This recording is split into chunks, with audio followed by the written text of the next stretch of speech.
Gracelyn and the Elephant's Inner Room. Gracie, sit up. Gracelyn, written with love and silliness by Grandpa. Okay, now let me read this part. Gather round, children, and I will tell you a mostly true story that I like to call Gracelyn and the Elephants in Her Room. You can feel confident that this story is mostly true because Gracelyn is a real live little girl, and of course elephants are real as well.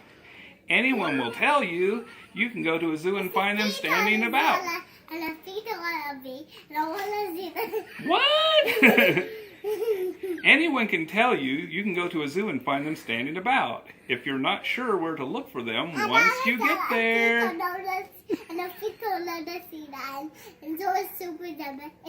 Who's reading this story? If you're not sure where to look for them once you get there, try following the signs that say, this way to the elephants. That's right. My point is this. Most elephants will have already heard the story. So if you don't believe me, be sure to ask them. Elephants never lie, so let's begin. You're making it very difficult.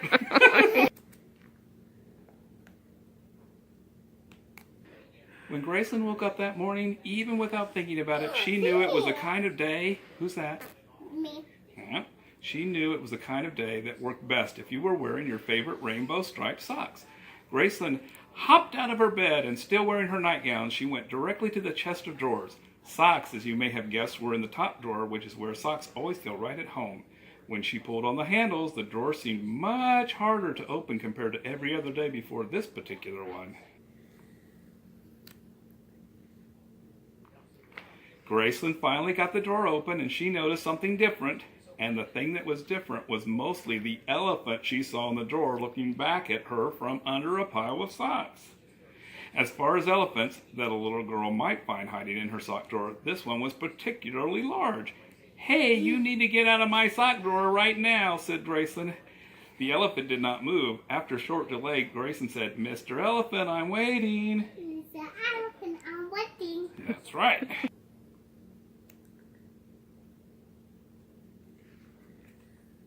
"I'm sorry, were you talking to me?" asked the elephant. I'm sorry, I'm talking to me. You're doing the elephant too. I thought at first you might have been talking to the socks. Seemed a bit silly to me, you telling socks they needed to get out of a sock drawer. Not wanting to seem contrarian nor difficult, the elephant climbed out of the sock drawer. The elephant stood next to Gracelyn, not knowing what to do or say next. Gracelyn looked up at the elephant. Then she looked down at the elephant's feet. Not that she could actually see his feet because the elephant was wearing socks. Rainbow striped socks, to be exact. She looked back up at the elephant and scowled at him. The elephant blushed. Gracelyn was not pleased. She folded her arms, squinted one eye, and tapped her foot while she spoke. "Just tell me why you were in my sock drawer," Gracelyn inquired.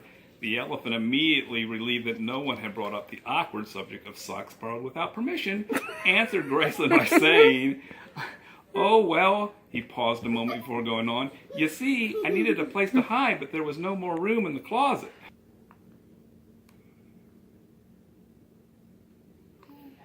"Wait, what?" asked Gracelyn, trying to make sense of what the elephant had just told her. So for a moment she forgot all about the borrowed socks entirely. The elephant stood on one foot and hid his other foot behind the first. He reasoned that a single striped sock on an elephant's foot would draw only half as much attention as two striped socks in plain view. The elephant smiled sheepishly down at Gracelyn. As you might imagine, smiling like that is very easy for sheep to do, but a pretty good trick for an elephant. Did I mention the elephant standing in front of Gracelyn was orange? I want to do this. Yeah, well, just sit and we'll finish the story. She had been distracted. Did I mention the elephant standing in front of Gracelyn was orange? She had been distracted earlier, but now she asked, "Aren't the elephants supposed to be gray? Or hide underneath a pillow?" "There is no such rule that I'm aware of," answered the elephant. "But I can understand why you might have thought so. The gray elephants are less likely to blend in with flowers, so they are always the first ones seen and captured and most likely to end up in the zoos. For every gray elephant you ever saw, there was probably a dozen other elephants standing behind some flowers that you never even noticed." Then the elephant looked directly at Gracelyn. "Have you ever seen an elephant in a flower garden?" he asked. I most certainly have not, said Gracelyn. I most certainly have not, said Gracelyn. Proves my point, replied the elephant. Just then the closet sneezed. Except that closets don't usually sneeze, thought Gracelyn, so maybe something inside was doing the sneezing. Gracelyn could not be sure until she checked. She tried turning the door handle to the closet, but it seemed much harder to open compared to every other day before this particular one. Finally, the closet door sprung open. It did not spring open the way you might imagine it would if there was another elephant pushing hard against the door. No, in fact, it sprung open 3 times springier than that. This had a lot to do with there being not a single elephant, but no less than 1, 2, 3 elephants that were now looking out at Gracelyn from the dark and at the moment rather crowded closet. The 3 elephants stepped out of the closet even before Gracelyn could ask them to. Not a single one of these elephants were wearing socks, so there was no reason for them to stand on one foot while hiding the other foot behind the first.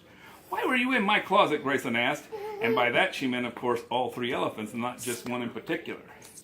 Because Gracelyn was not talking to one in particular, the 3 elephants were not sure who should answer.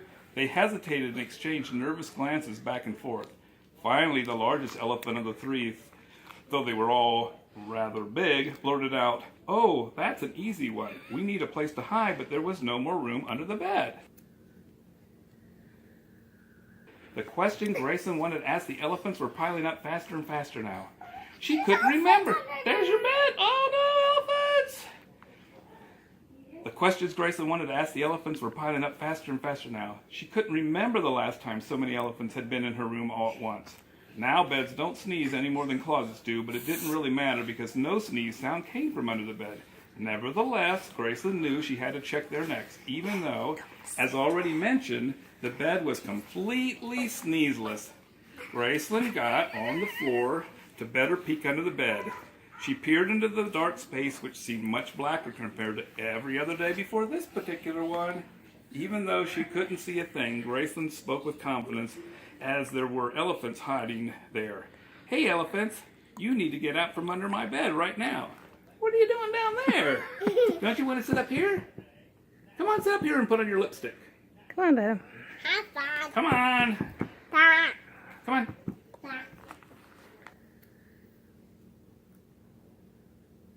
As soon as she said that, exactly the number of elephants that can fit beneath her bed crawled out, and that number was 5. Now there were a total of 9 elephants standing in the congested room, and one of them was still standing on one foot while wearing rainbow striped socks. "Why were you under my bed?" asked Gracelyn, and this time all elephants said in unison, "We needed a place to hide, but there was no more room in the toy chest." Gracelyn did not say anything. She ran over to the toy chest and grabbed the hinged lid on top. Then she pulled on the lid. It seemed much harder to open compared to every other day before this particular one. 8 elephants could never possibly fit inside the toy chest, so not surprisingly, there were only 7 elephants hiding there. Now it is worth noting that elephants have big ears for a reason, and that reason is for listening. Whap, whap. The elephants inside the toy chest had been listening to everything that had happened so far in this mostly true story. As soon as the lid was open, they anticipated that Gracelyn would insist they come out. However, it took them longer than expected to gather outside the toy chest. This was because at first they didn't bother to line up and wait their turn. There was a lot of bumping and getting stuck and fussing and an occasional "excuse me." But after a short delay, one of the elephants looked over at the elephant beside him and said politely, "After you." This made all the difference in the world, and they quickly had all the trunks untangled and were soon standing beside the toy chest. The most polite elephant of them all turned to Gracelyn and said, "I guess you are wondering why we were in the toy chest." Gracelyn suggested, "Were you in there because you were hiding?" "Absolutely," replied the elephant. "Not only that, but also there was no more room under the pink throw rug." Now Gracelyn turned slowly and looked at the throw rug on the floor in the middle of the room. It appeared very flat without even a small bump as far as she could see. Whatever elephants might be under there were very good at hiding indeed, thought Gracelyn. Now it would have been truly amazing if there were 2 or more elephants hiding there, but as Gracelyn was about to learn, it wasn't amazing at all, because as it turned out, it was only a single elephant, and he was kneeling to make himself flatter. He also had remembered to tuck his tail under himself. And these are the reasons which explain why there was no bump showing on the pink throw rug. Because it was so flat, at this point Gracelyn could hardly believe there might be an elephant hiding under the pink throw rug. But all the other elephants were pointing at the rug and nodding as if to encourage her to check for herself. Gracelyn bent down and grabbed a corner. Check my heart, see if it's pounding. No, how about I check the book? Check the book? All right, here, check the book. How about Check the book, quick. No, I want you to do it. Okay, and then we'll read some more, okay?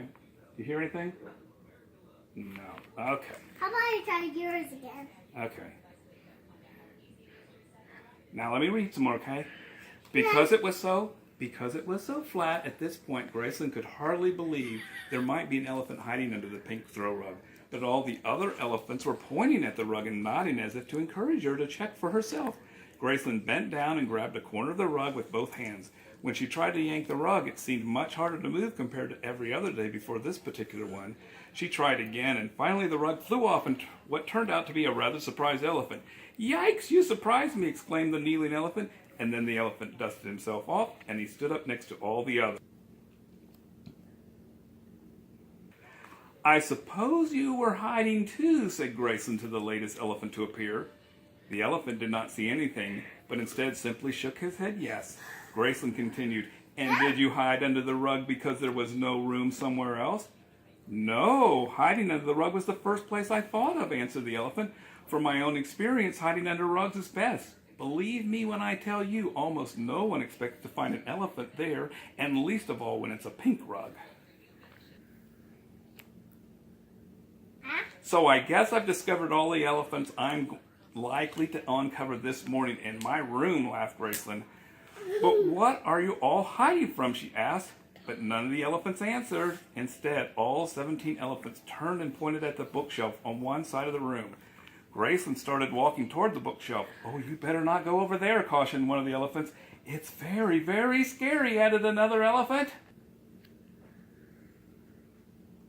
One of the elephants fainted and he fell back on the bed with a loud boing sound. The bed was extremely bouncy, and it caused the elephant to spring right back on his feet. This left the elephant a little confused about what had just happened.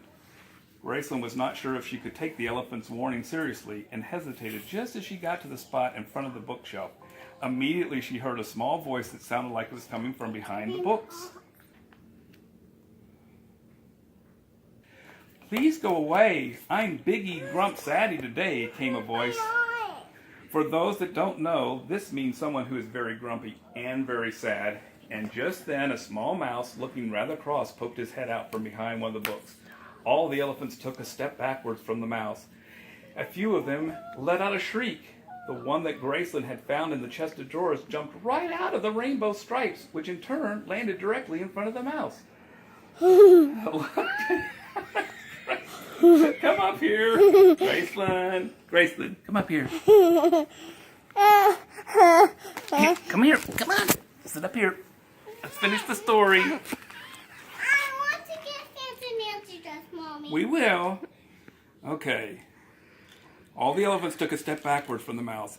A few of them let out a shriek, and the one that Gracelyn had found in the chest of drawers jumped right out of the rainbow striped socks, which in turn landed directly in front of the mouse. Looking down at the socks, the mouse squeaked, "A present for me? And to think I was sure everyone had forgotten today is my birthday. This is just the sort of thing I need to change my whole mouse disposition." The mouse kept on squeaking, "Hey, I've got cake. I baked it myself this morning. There's plenty for all. Try a piece. I'm sure you'll agree it's yummy good." Gracelyn didn't mind that the mouse thought the socks were a present. After all, today is his birthday, she thought. Hiding can make an elephant very hungry, so now that the mouse was offering birthday cake, the fear of mice just seemed to melt away. Wait a minute. Hiding can make an elephant very hungry, so now that the mouse was offering birthday cake, their fear of mice just seemed to melt away. The mouse disappeared for a minute, then came back into view carrying a cupcake-sized cake. Soon the mouse was slicing it up, handing Gracelyn and the elephants a piece. The mouse had been right, and the cake was yummy good. A few of the elephants even had seconds. Once everyone was full of cake, the mouse picked up one of the pair of rainbow striped socks. He pulled one on his left foot. He smiled and said, "Why, this sock fits like a glove." Gracelyn knew, even without thinking about it, it was the kind of day that worked best if you shared your rainbow striped socks with new friends. The end. Now can I have some fancy Nancy dress? Oh, sure.